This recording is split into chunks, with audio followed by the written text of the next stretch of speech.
This is my cardboard Oriental lantern, which I haven't gotten done, but I started out by making the biggest piece up here on top and then showing you it's sped up now. It's just a matter of putting several pieces together, and this is all a templated kit that I have for sale, and it's something that I think people are going to be interested in. I hadn't finished it, but I thought nevertheless I'd show you. Just finishing up the 8 horizontal diagonal boxes that make the top up, but it's fast and easy to make this thing.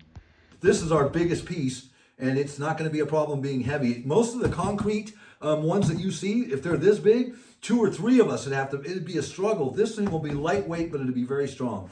This is 32 inches across. It's a pretty big boy, and it's not gonna be a heavy thing. 2 of us can pick this up. We're just gonna give it a 1/2 inch, 5/8 of an inch coat with the mesh, and you'll see that as we go. But okay, just starting out by making these 2 individual legs with the base for putting in the ground, but right now just showing you the sped up version of making 1 leg to start out with, and just making a channel basically. This is a very strong little form that I'm making out of cardboard, putting the base on, which will get cemented.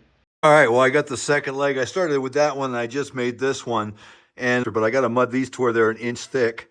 They're going to have mesh that's not only in the footprint, but it's going to tie into this, and as this all gets meshed, these 2 pieces are separate, but the foot needs to be structural. This is what holds the whole thing up, and it's only going to be 5/8 of an inch thick as far as the mud that goes around.